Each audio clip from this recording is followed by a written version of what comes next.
estate. And while you're getting in touch on lasting power of attorney, and we'll get to some of your calls in a bit, let me bring you some news about Colchester, because today marks a year since the Middle Mill Weir in Colchester collapsed into the River Colne. Now, the footbridge over the Weir has been closed to the public as a result of that, because it's not been deemed structurally safe.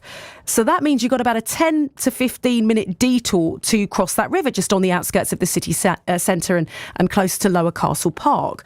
Well, Colchester City Council stated last week they are committed to delivering a solution to this, and they hope that structural work can begin next spring.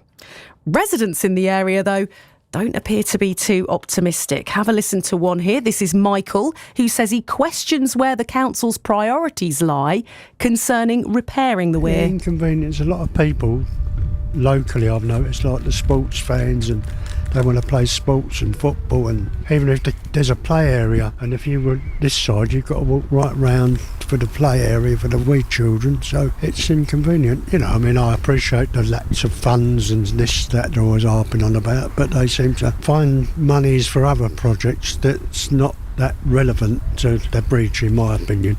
So that's Michael. This is Jessie, who also lives nearby. Jessie says the diversion makes her feel unsafe. When you're trying to get somewhere, you have to factor in that it's going to take you much longer to get there. And also it's not really a viable amended access route, because there's no disabled access, and the stairs are quite steep, and there's also no street lighting that way either. So if you're by yourself and it's getting late, you tend to think, oh, is it really worth going that way? For example, that's the way I get to the theatre. I wouldn't recommend walking that way yourself at night, so you end up driving and then you have to pay for parking. So it just affects a lot more than you'd think.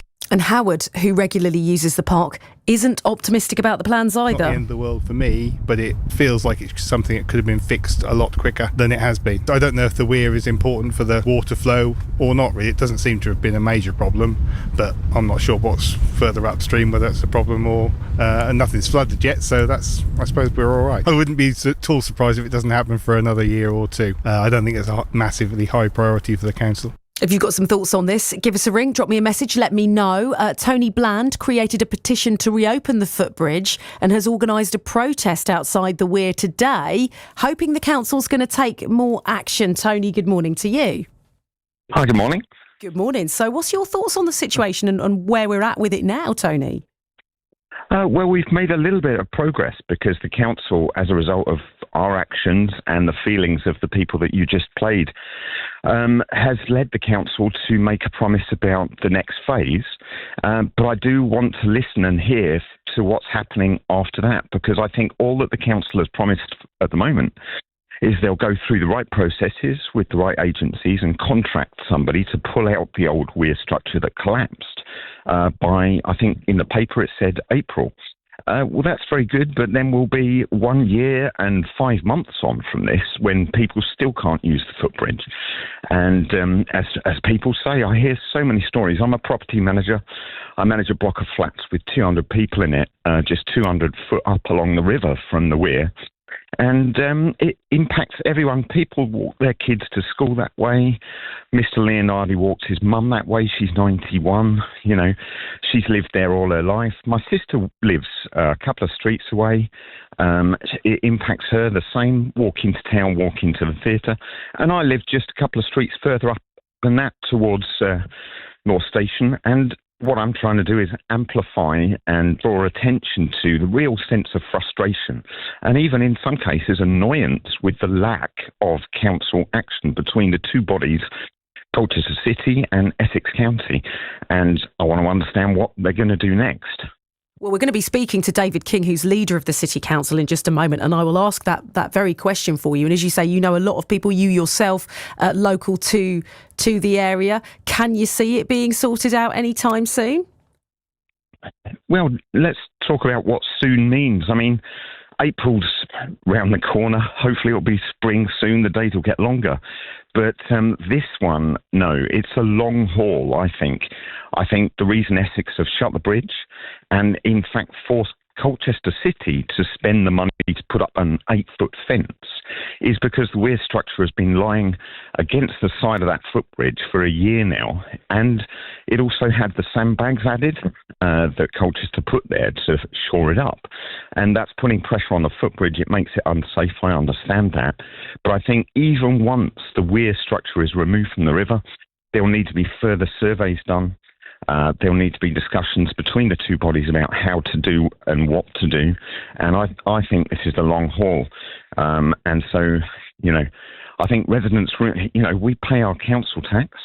We want pressure applied and we want focus on this and perhaps less focus on visual and identity projects, which may well have great aesthetics for the city of Colchester if it was in a perfect state. But I think at the moment, not many people would agree with that, a statement about it being perfect. They would see, well, this is a key artery from the railway to the town. It's a key thing for kids, the playground and everything else. And I think it's a long haul. So we're keeping on. That's why I've organised the protest today. We've got quite a few people coming. And I think it is drawing attention and applying pressure, and we're keeping that on. Tony, thanks for joining us, and no doubt we'll talk again. Tony Bland, who's created a petition to reopen the footbridge, organised a protest outside the Weir today. It's been a year. Well, listening to that is David King, who is the leader of Colchester City Council. Why is it taking so long, David? Good morning. Oh, hello, David. Have we lost you? I think we've lost you. We'll see if we can get you back. Hopefully we'll get him back before the news. As I say, Tony's set up this petition, organised a protest. We've been hearing from residents.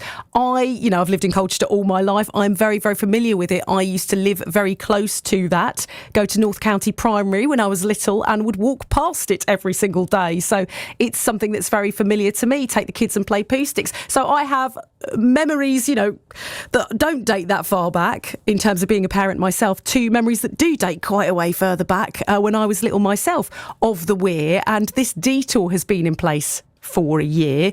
What's going to happen next? Let's try again now with David King, leader of the council. David, why is it taking so long? And I hope you can hear me. Morning. What's going on, David? Why is it taking so long? Are we talking about our poor or the... Well, potentially both, but let's go with the Weir because your line's a little bit crackly. It's getting personal. I've listened to Tony before and some of the comments from residents, and I completely get it. It's taken a long time to get to the point we have, and actually some of the commentary is absolutely spot on. It takes time to go through the permits, the process, the making safe, making good for the time, and then working in a really difficult environment to get a sense of the structural repair, the degree of damage you can't see, penetrating radar and all this kind of stuff. We get ourselves to the point that next spring, I hope that we can do and plan to do what we've said that we would do, which is go beyond making safe and to the point of repair, and not just holding good, but getting that bridge open. That's the aim. And it has taken a while, to be frank, to get the two councils working as I would want them to, but they are now. And that's the thing that I and my counterpart, the council, must make sure between us continues. So this is not putting other things ahead of this. It's an absolute priority to open up this area. And if I was a resident, I'd share the feelings that were expressed to you. We've got to get this straight as far as a complicated process and a difficult position. Surely it can't be that complicated. There's tower blocks, there's hospitals, there's roads that go up in this time. This is just a weir in the river that can be fixed and a footpath that needs sorting out, surely. Look, I not understand that? Of course I do. But you just think of the circumstances that you have. You've got a river in full flow, you've got extensive damage, you've got historical aspects to the location, you've got a long list of permits and approvals and agencies to work with. It just is, it's a specialist job, and unfortunately it's taken a long time. All I can say is it is a priority for us to get this sorted as soon as we're able. We've spent a lot of time and trouble rightly in letting residents know, or trying to do so, consulting as we go. We'll do more of that as well. And tell us, Tony was mentioning, and you've mentioned there, David, this commitment for the spring. So just give us a sense of, we get to spring, David, what's going on? Well, I hope, and hope is sounds like a prayer, and we need contracts and specifications turned into reality. I hope, and we're going to work towards having a position where the bridge is reopened in the spring. That sounds a bit vague, David. Hope is doing a lot of heavy lifting here. Give me a contract.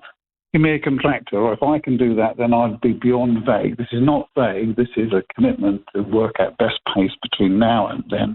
So at the point where we can get towards contract, then I've got somebody accepting a contract on behalf of the two councils. At that point, I can be absolutely... Have you got some people in mind, then? Have you got some potential contractors in mind to come and do this work? Potential contractors in mind. It's a specialist area. It's taken a long time to get to this point.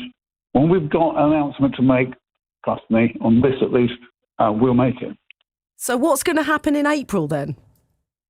Well, in April, you and I can stand, he says, with the fire alarms going off. How symbolic is that? You can stand on that Weir, stand on the bridge, he said. But I think I must leave you. My apologies.